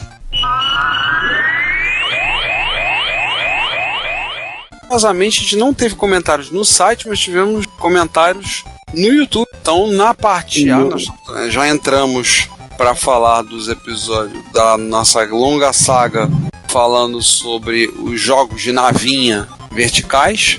O tomo número 1, né? Falamos da parte A, inicialmente da parte A e da parte B. Na parte A, a gente começa com o comentário do Franklin. Um abraço pro Franklin, nosso chapa. Melhoras aí pro Franklin. Então, olha, espero que o Juan tenha sólidos argumentos a respeito de Demon Attack para 2.600 para apresentar no sábado. Aguardamos somente sua resposta. Assinado pessoal do Odyssey. Gosto de carros grandes porque dá para jogar alguém no porta-malas e dar um chá de sumiço. Beijos, meu povo. Lembrar que o Franklin... Ô, Franklin, isso foi um aviso ou uma ameaça, por Juan? Não, foi apenas um comentário aleatório. Foi uma promessa ou uma ameaça? Vou até botar um joinha aqui no comentário dele depois dessa. Vou lembrar que o Franklin é parte do grupo do Odyssey Club, né? Então, ao falar que o Demon Attack do Atari 2600 é melhor do que o Odyssey, você está despertando a ira do pessoal do Odyssey Club e do Odyssey Brasil. Nós dizemos que essa opinião não reflete a opinião da cidade, da municipalidade de Retrópolis, é uma opinião apenas isolada. Nós estamos expressando a opinião de toda a municipalidade. Aí passamos ao comentário do Robson Laranjeiras. Legal saber que o João também conhece o Gaplus. Grande jogo. Conheço sim, desde os anos 80. É assim, grande jogo. Esse eu conheci ainda na época dos fliperamas, entre o meio e final da década de 80. Passei mais de 20 anos sem saber o nome desse jogo, onde nós podemos capturar as naves inimigas. Se tivesse perguntado pra mim, você não passaria 20 anos. Mas eu acho que você não conhecia a gente antes disso. O Alexandre Passaria 19 anos e mais alguns dias, né? O Alexandre Lima, nosso amigo morador de Porto Seguro, falou: quando começou o episódio tinha um convidado e me veio o nome do Rafael, na mosca. Pois é, a gente não tinha ninguém melhor pra chamar pra esse episódio que não fosse o Rafael Lima. Assina embaixo. Eu acho que a gente eu e Ricardo meio que a gente falou até o nome dele meio ao mesmo tempo, do tipo, vamos chamar o Rafael? Foi. Não tinha ninguém melhor pra chamar do que ele, né? Pois é. E aí nós temos um comentário também no nosso... um dos comentários do nosso secretário de Cultura de Retrópolis, o Guilherme Mitman, dizendo, Força Astral, me lembro Walter Mercado. Também. Eu vou fazer uma referência que acho que nem todo mundo vai entender, mas Força Astral me lembra Maskman. Aquele tokusatsu dos anos... do finalzinho dos anos 80 que passou na manchete. Mas eu reclamo com o nome que os portugueses deram pro Space Battleship Yamato lá, né? Eles acharam que Força Astral era mais legal que, sei lá, Star Blazer, Patrulha Estelar. Então, Star Force, não Força Astral. Então, mais um comentário do Alexandre Lima para acrescentar se Zaxxon é ou não, lembrando que o R no MSX. Opa, peraí. Aí já arrumou, aí já virou. Eu estava no evento que a gente vai comentar daqui a pouco, comentando lá pra galera que eu tenho um dossiê aí dizendo que existem mais de uma máquina além do MSX Turbo R ST e GT que não tem porta de fita cassete. Tem várias MSX. WSX é uma delas. Não, o WSX ele tem. Não, eles trocaram pra porta de S-Video. Não, ele tem na porta do RGB. A porta. Não, gambiarra não serve. Gambiarra não serve. Tem que ser porta de cassete pura. Não é MSX, WSX, pronto. Não, é que eu vou escrever aqui, inclusive. O Cássio, por exemplo, os Cássio também. Só acho que tem porta. Não tem porta de cassete? Cara, eu não lembro, só pegando o Cássio pra olhar, mas tem vários micros, vários MSX que não tem porta de cassete. Então... aqueles JVC que tem digitalizador, que tem aquele chip do Z180. O meu tá ali, mas pra olhar eu vou ter que tirar muita coisa do caminho pra olhar a traseira, então não vou ver não. Aquele lá eu acho que também não tem. Bem, enquanto tá falando isso, o Antônio Marcos falou que a melhor versão do Demon Attack, aproveitando a Celeuma, é a do Intellivision. Quem discorda é que nunca jogou. Pode ser a melhor versão do Intellivision, se você tiver outro controle. E aí depois tem uma discussão sobre a questão de... algumas questões de anime, né? Então, o Space Battleship, o Guilherme vai baixar o Space Battleship, o Yamato, o Alexandre falando que tinha perdido a migração de um HD alguns 25 anos atrás, nossa. Aí então a gente tem uma discussão sobre algumas questões relacionadas a animes estão baixando. Então, João, depois você conversa com eles aí, vai dar uma força. Já postei lá. A dar uma ajudinha pra eles aí. E aí na parte B, né? Também não temos comentário no site e temos só no VocêTubo. O Alexandre Lima fala, show de bola, não sabia da maior parte das coisas que foram contadas. Sobre o Chevios, que aqui é Chevios mesmo, não é Zivios, não. É um baita jogo, mas é um que eu sou mas muito ruim. Bem-vindo ao clube. Eu não passo nem na primeira fase. Tem fase? Nem lembro. Tem áreas. As áreas, né? Tem áreas. O jogo ele é cíclico. Quando ele chegar numa determinada área, ele volta pro início.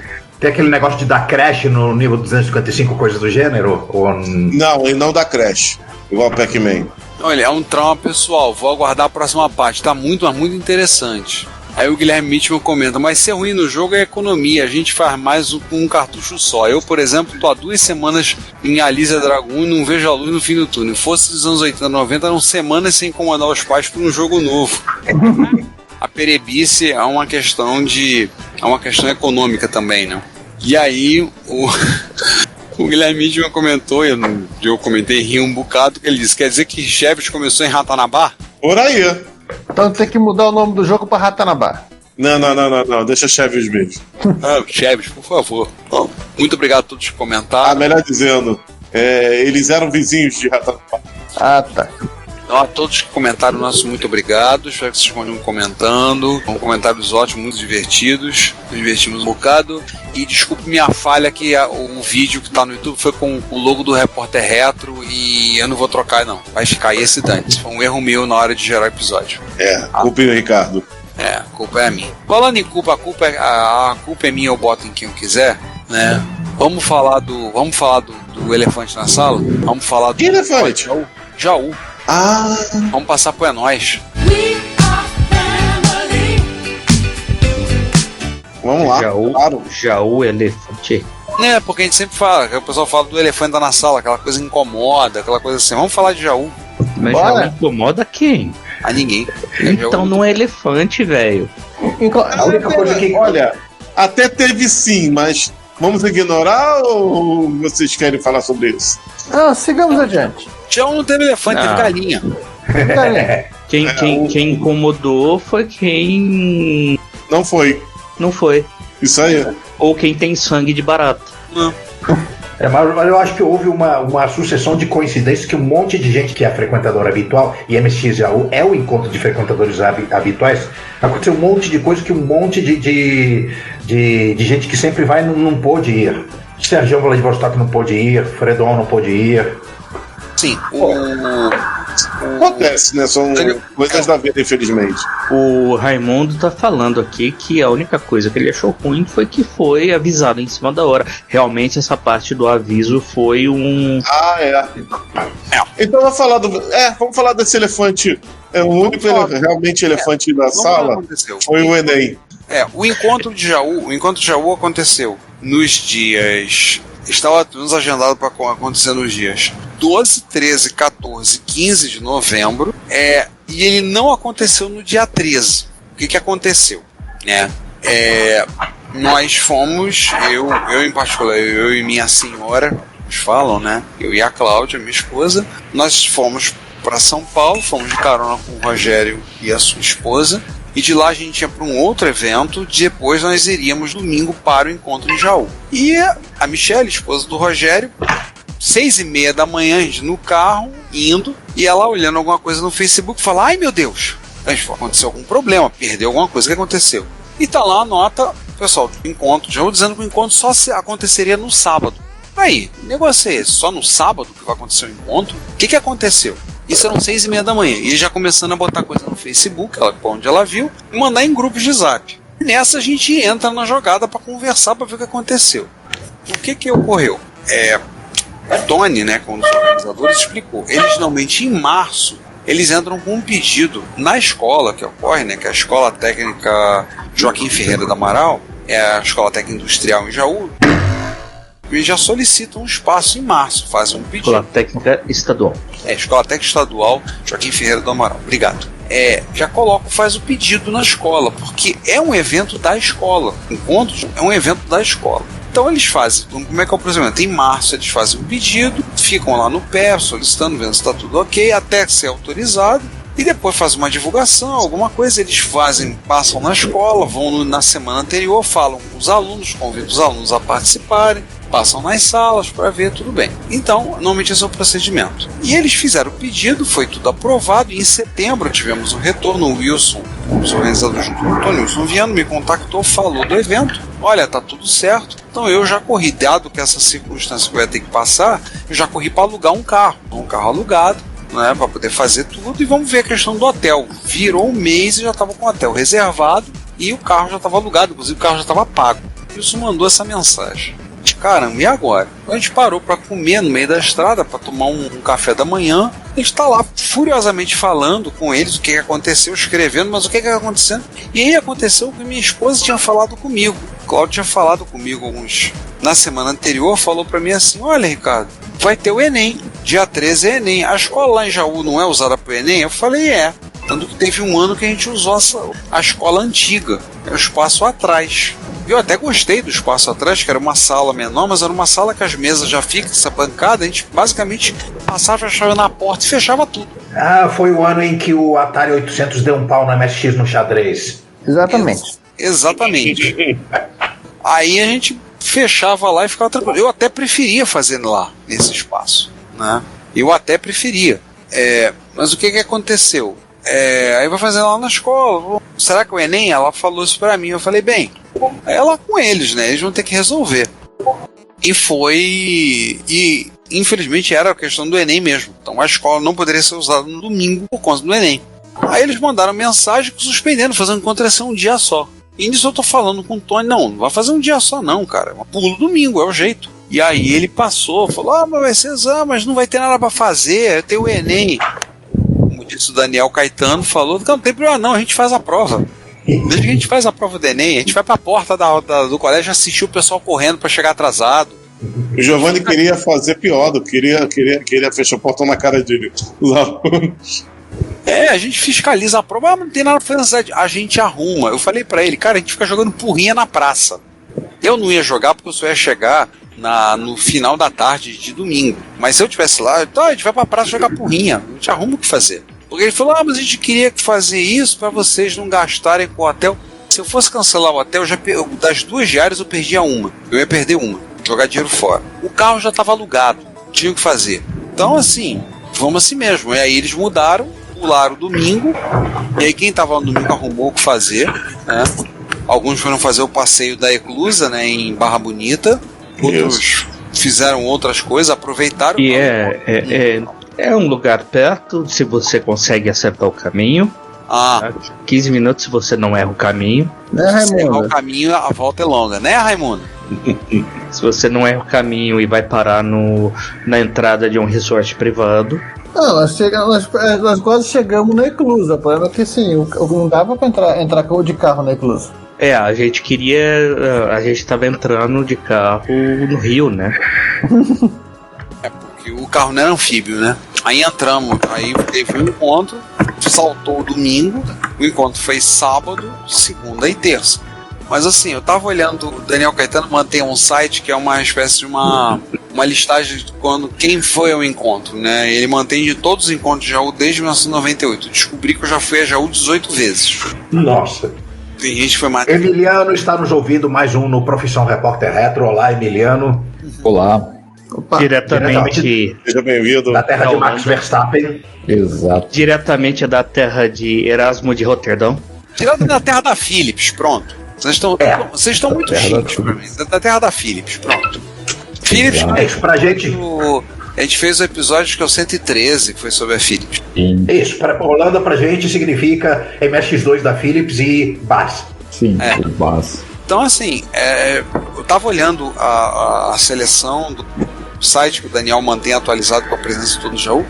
Foi um encontro menor, né? A gente teve menos gente participando. Eu acho que algumas coisas aconteceram aí, tipo pandemia, né? E assim, apesar de que a pandemia hoje em dia tá começando a ter uma nova subida de casos, mas mesmo assim, eu acho que também muita gente, por conta da pandemia, o pessoal perdeu o hábito. Eu acho que isso marcou. O último encontro de Jaú presencial foi em 2019.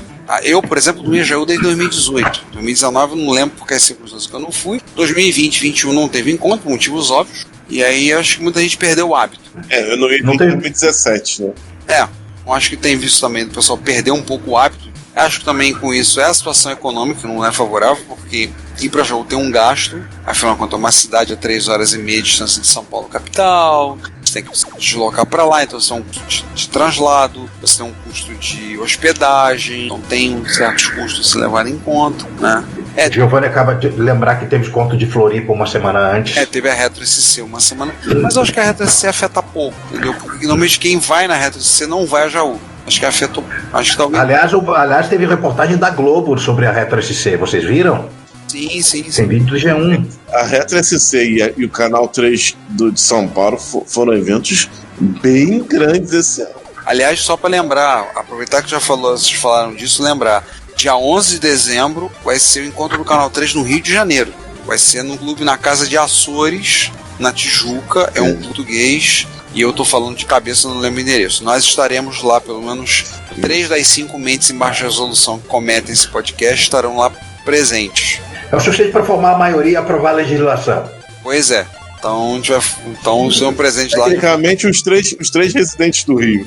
Né? Isso. Então, estejam lá, lembrar, pessoal, lá, os ingressos já estão à venda. Então, pessoal que for lá, prestigiem o encontro do Canal 3, estaremos lá. Levando alguma coisa muito interessante, muito bizarra para estar mostrando lá para o pessoal ver. Mas ainda sobre Jaú, não nos esqueçamos, teve poucas pessoas, mas teve muitas galinhas. Como é que você falou, Spy? É que teve lá os dinossauros, né? Os descendentes, os dinossauros nos visitaram. Gente, acho que essa foi a coisa mais aleatória, mais nonsense que eu vi acontecer num encontro de retrocomputação. A gente tá lá de boa, tá mexendo nos micros, de repente entra pela porta do lado um bando de galinhas Angola e começa a andar pelo recinto assim, todas assim, como se fossem assim, visitantes observando as coisas assim. Galinhas da Angola. Nós viemos saudar o seu evento. Se vocês olharem lá no nosso Instagram, o Juan botou um vídeo da visita das galinhas. Tá lá. Não é a fuga das galinhas, é a visita das galinhas. Assim, teve algumas coisas legais no evento, assim, eu não participei do primeiro dia, então deixar que vocês falem. O primeiro dia foram nossos amigos Rubens e Raimundo, levaram mais 2 companheiros, um deles que já tinha visitado o Zé, e mais o Daniel, que foi a primeira vez. Danilo, que foi a primeira vez. O Kim estava ali e, como sempre, com a família. E o Kim não aprendeu, ele chegou em Jaú sem ter reservado hotel e, como não tinha mais vagas em hotel, ele teve que voltar. Ou pelo menos essa foi mais ou menos a história que contaram pra gente. O Kim quinzando, como sempre. Como sempre. Falando você, já que você falou em Daniel, o Daniel Ravazzi também. O Daniel Ravazzi também estava ali no sábado, exatamente. É ele que vai entregar o manual da ação do punk ou foi o Rubão? Ou foi você? Não, você não, você é de Uberlândia. Tem outro. Vai ser o Caetano, Daniel Caetano. Isso, lembrei. Caetano vai entregar pro punk. Isso. Na segunda teve que eu... Você. Tava eu, Chance. E aí eu fazer meu agradecimento ao Marcos Antônio, que se debruçou lá para consertar a monstruosa cagada que eu vi no teclado do meu Ômega. No sábado também teve uma questão interessante, um rapaz novo no sentido de chegando ali pela primeira vez, que a gente não conhecia, chegando com a esposa e o filho, ex-usuário de MSX. No governo era o filho. Exatamente. Ex-usuário de MSX, dizendo que o filho estava se interessando pela área de eletrônica e tentando alguma coisa ou alguém sobre um kit para montar um MSX, não a coisa pronta, como os kits do Expert 3 do Cachano ou o MSX Ômega. Ou seja, provavelmente teremos mais algum fudebinha no futuro dos eventos. Isso é uma terceira alternativa que a gente podia apresentar para ele, o Bafa 2. Mas o Bafa 2 já é mais complicado, né? Assim, a gente optou em mostrar pra ele um Ômega. Era o que tinha lá, né? Que por acaso era o que tinha lá. O Marco Antônio tava. Deu várias dicas pra ele e tudo mais, pra ele entrar no grupo e tal. Que tô vendo que o Marco Antônio aí tá sendo a sumidade aí sobre como montar um Ômega, né? O Marco até agora não montou um Ômega dele. Na verdade, o que ele fez é o seguinte: ele mostrou lá as placas, botou tudo lá, mas eu falei pra ele: você não montou o teu? Não, tô com outros projetos em prioridade. Tá. Ele não montou, mas foi bem interessante. Aliás, parabéns, o Marco montou um stand com um monte de coisa lá, vendeu coisa. Eu comprei a plaquinha da fonte pro homem, comprei a plaquinha do FM, comprei um cartucho que ele montou vindo da MSX Diagnostics. Né? É aquele com os LEDs? Não, aquele é o iBollet, que é o cartucho de diagnóstico feito pelo pessoal, pelo RBSC, que é o mesmo grupo que fez a Carnivore. Pô, eu achei muito interessante, mas eu não tinha a menor ideia do que servia aquelas luzes. Pra MSX ficar gamer. Não, ele... Eu tava pensando, inventaram cartucho com RGB, cara, pro MSX, eu não... aquele cartucho que ele mostrou... Aí, dá mais FPS nos seus jogos.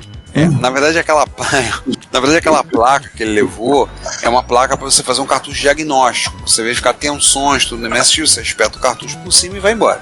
Eu tenho 5 placas dessa lisas para montar. Tô aprendendo a montar uma no futuro para mim, como praticamente montar. Ele ia montar também, só que não chegou a tempo praticamente para fazer um cartucho que ele pegava o sinal do PSG e aí ele fazia um VU. Fazia um VU, né, de LEDs. Ele não chegou aos componentes a tempo que ele queria levar para mostrar. Interessante a parada. Depois a gente conversa mais sobre isso, que eu achei interessante o negócio. Não tinha a menor ideia, só vi aquele monte de luzes, eu pensando assim, caramba, MSX Gamer. Então assim, o Marco levou um bocado de coisa e eu queria e o meu agradecimento ao Marco, corrigir as 3 ilhas que eu estourei com o ferro de solda errado. Eu mal consigo me virar com ferro de solda de 30, peguei um ferro de solda de 80 watts e, ou seja, estoporei coisa lá e o teclado tava biruta. E ele conseguiu consertar a minha cagada e o meu Ômega tá com o teclado todo 100% funcionando de novo. Então, mais uma vez, obrigado ao Marco pela graça alcançada. Com ajuda divina, né? Ajuda divina, né? Porque tem uma foto que a Débora, a esposa dele, mandou que ele tá debruçado assim, ela botou: agora é o momento da oração. E mais novidades, assim, o pessoal que tá acompanhando o Ômega, eu parei um pouco as postagens sobre o história do Ômega, porque a gente tava correria pra Jaú tudo, mas eu vou voltar a contar algumas coisas aí, tem umas coisas pra fazer do gabinete, eu quero falar com umas coisas aí que o pessoal tá fazendo, tá? Tem umas historinhas pra contar do gabinete e eu tô parado, assim, por ocasião, se vocês estiverem ouvindo, eu espero que já tenha a parte 7, já tenha contado lá a ajuda que eu tive de algumas pessoas pra botar o Ômega funcionando. Certamente esse caso que acabamos de narrar será colocado em escrita, né? Com certeza. Esse fato será lavrado em pedra para ser narrado, cantado pelos bardos, para que todos saibam, para não fazerem as besteiras que eu fiz. Com direito à falta da ajuda divina. Tem que constar do post. Com certeza. Então foi assim, teve a presença também do Paulo Maluf, não o político, né, Fudeba. Sim. Junto com o Gilmar. Que também tinha um projeto interessante também. Eu não sei se a gente pode falar, então ele não falou nada. Então deixa quieto. A gente não fala nada por enquanto. No post, se ele quiser se manifestar nos comentários, a gente vai. Eu vou até dar um toque nele quando esse post for. Maluf, quando for a hora propícia, manda um reply pra gente que a gente fala sobre o seu projeto de uma boa vontade. Aliás, a gente tava quase falando aqui. Excesso de boa vontade, né? Exatamente. Porque às vezes a gente tem inside information e não pode falar das coisas. Que a gente não assinou o contrato, não assinou o NRA. A gente não assinou na NRA, como é que é? NDA. A gente não assinou o NDA. Eles chamam original, como é que é? Popularmente sigilo. A gente não assinou os acordos de sigilo.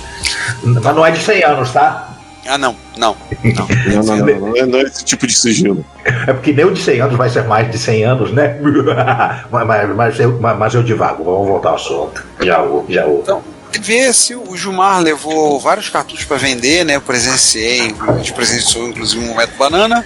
Que não foi só pisar na banana e escorregar, foi assim, agarrar o cacho e descer ribanceira abaixo, né? Um abraço pro Carlão, né? Que caiu no momento banana daqueles estratosféricos, com um Zanak completo na caixa. Ai! Foi maneiro, mas ao mesmo tempo foi doído.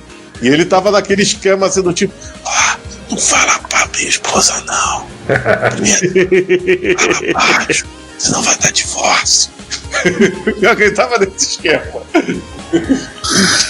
Ia dar mesmo, hein? O valor que ele pagou ia dar mesmo, hein? O teu acho que já ia dar problema, né, Ricardo? O Zanak?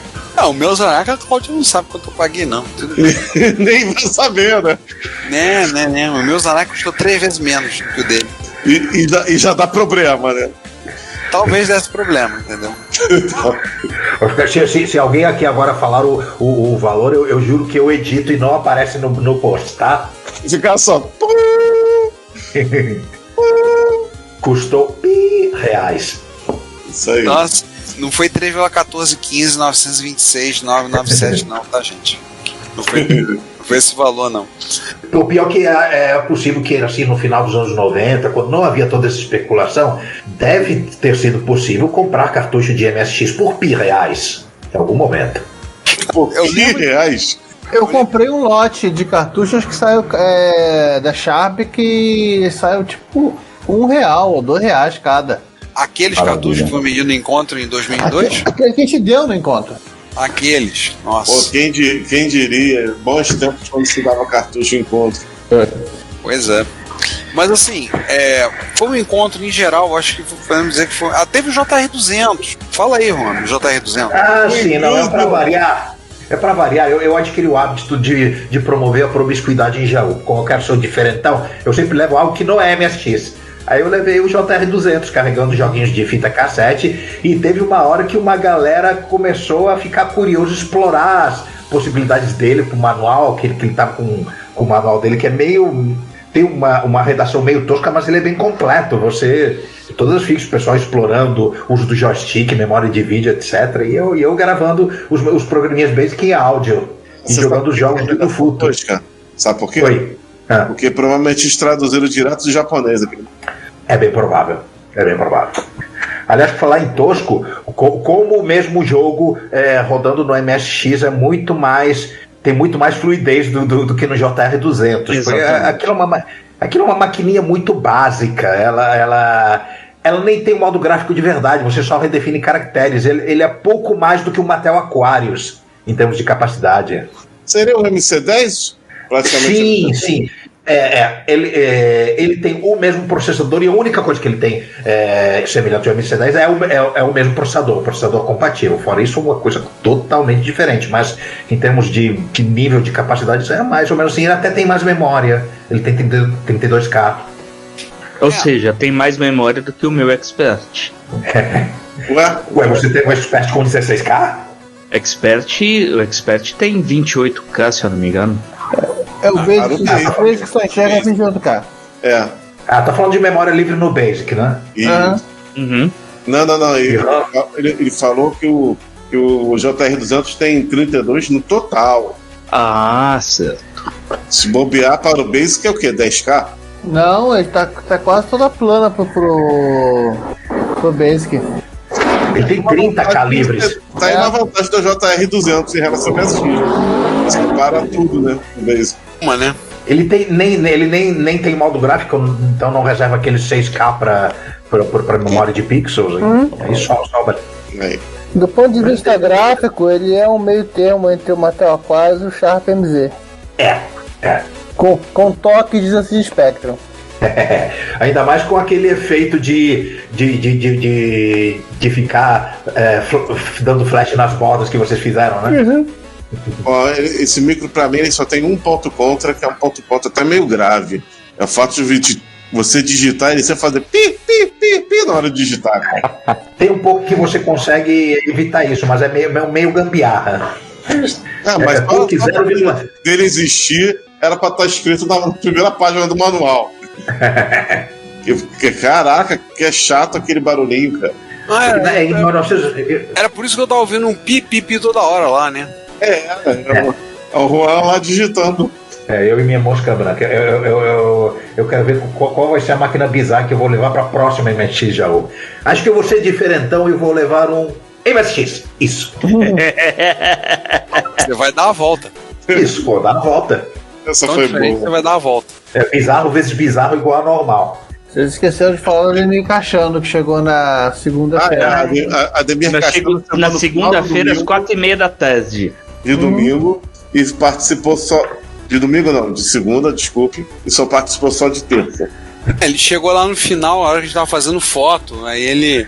Eu falei, chegou agora, entra aqui pra tirar foto. Vem tirar foto. Por falar em foto, no momento que vocês estiverem ouvindo isso, a gente já tem uma foto atualizada da equipe na parte de RH lá do nosso site. Conseguimos uma foto atualizada com o Stico Meliante. Isso. Olha, acho que desde 2007 que os 5 não se encontravam no mesmo lugar, né? Acho que 2017 foi a última vez. Foi na Retro Rio de 2017, aquela foto. Isso. Então, tiramos, a garantia tirou 2 fotos. Isso. Agora, qual que vocês preferem? A foto no banco ou a foto na escada? Eu ainda não vi, cara. Bom, vou deixar pra vocês. Da escada. Da escada. Já tem um voto pra escada. Aí voltando, deixa eu me lembrar. Tem um rapaz lá que esqueci o nome dele, é um de rabo de cavalo, que tá com a camisa da placa do Sega Saturno. Ah, tá. Também não lembro o nome dele, não. Ele parece que ele tava fora do universo MSX e voltou. Aliás, por falar em fora do universo MSX voltou, nesses últimos dias, o Carlos Couto do portal E Aí Tem Jogo, que se você gosta de jogos de tabuleiro, eu recomendo muito, essa página se chama E Aí Tem Jogo, tudo em minúsculas, tem perfil no Instagram, etc. Ele sentiu aquela coceira de conviver comigo, ele sentiu essa coceira de voltar ao MSX e adquirir um Hot Beat. Foi exatamente o mesmo micro que me levou para esse vício maldito, um Hot Beat branco. Então, Cacá, você já sabe o que te espera no futuro, né? Andando cuidado, hein? Andar com ROM é perigoso. Escolha que você pode como é que ter mais de 80 máquinas na sua coleção. Né? Cuidado, hein? Andar com ROM é perigoso, hein? Muito perigoso. Acho que é isso, né? Fechamos, só vou falar sobre o Jaú. Foi muito bom. Sempre um prazer estar em Jaú, rever as pessoas, vai lá. Pena que muita gente que não pôde ir por diversas circunstâncias. Vai ter agora o encontro MSX-SP no dia 10 de dezembro. Ricardo, eu não queria te cortar, mas já te cortando, faltou uma coisa muito importante, uma informação muito importante. Extra evento, mas tem tudo a ver com o evento. A gente tem que dizer que o Shed mudou a razão social. Exatamente. Isso é importante. Agora é James! Mas sempre será Shed nos nossos corações. Isso é verdade. Afinal de contas, qual é o logo de bar que fez o logotipo do MSX em gelo como é que é? Na parte de chopp dele. Exato. É o local que nos abrigou por 18 anos. Fica aí outra coisa. Como é que é? F para o Shed. E se você quiser o X-Fudeba na animalidade clássica, passe a pedir no pão francês e não no pão de hambúrguer. Fica a dica. Agora tem macetinho. Estão diminuindo o tamanho do pão de hambúrguer. Mas o omelete de 6 ovos continua lá, tá? Putz, grila! Omelete de 6 ovos. Mas o pão francês continua. Daquele tamanho. Pão francês continua a ignorância. Fica aqui a dica, pão francês, para você entupir todas as suas artérias. E o pastel de Itagiba continua bom. Isso, pastel de Itagiba, outro ponte de Jaú. Sorveteria lá também tá com sorvete maneiro. Qual é o nome da sorveteria? Eu só não fui lá no Camarada Sheng. Eu fui do Camarada Sheng, aqui o Juan Spy também. Camarada Sheng sempre com aquela alta culinária chinesa de qualidade. Sim, muito bom. Camarada Sheng nos padrão, sempre padrão, e com a grande vantagem que é em frente ao evento. Esse ano eu não consegui comer no Camarada Sheng. A gente brinca e fala Camarada Sheng, gente, mas é Mr. Sheng o restaurante, tá? Tem gente que chama de Camarada Sheng. Eu não fui no Ex-Shed, que agora é Dimmer, e o Ricardo não foi no Sheng. Mas não se preocupe, vocês podem pedir delivery que eles entregam. Pelo menos o Sheng entrega. O Sheng entrega. Vai ter que ser num Sedex, né? No nosso caso é. Agora, se você, por exemplo, se você estiver lá nos hotéis, VIP, Jaú. Eu acho que é isso, né? Os hotéis preferidos do pessoal.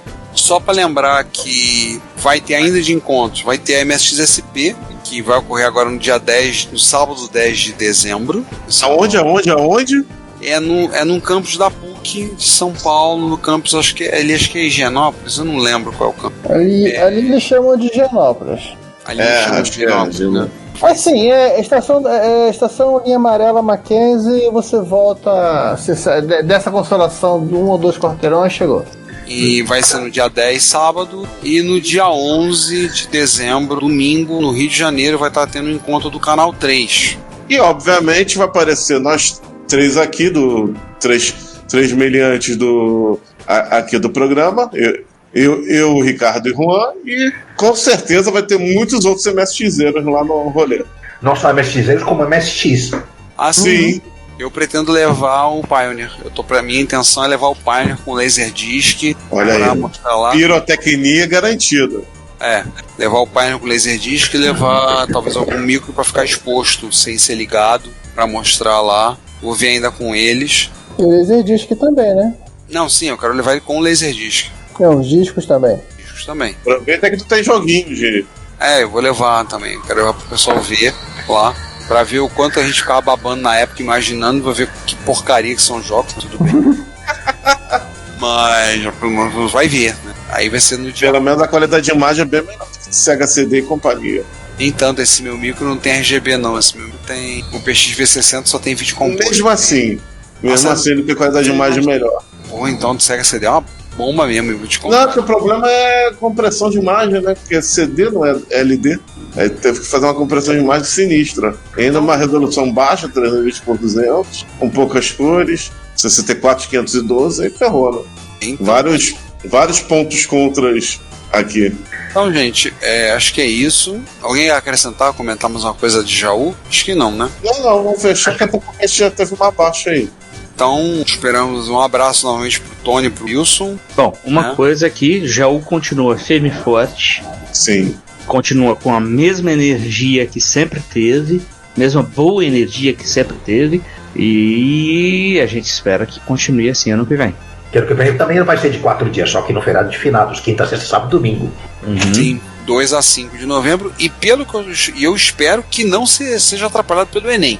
Tomara. Eu acho que o Enem não vai ser dia 5. O Enem, normalmente eles botam o Enem mais pro meio do mês. É capaz de ser no dia 12 ou 19 o Enem. Arrisco a dizer que esse ano agora, eu acho que eles vão ser anunciados com mais antecedência. Eu só acho.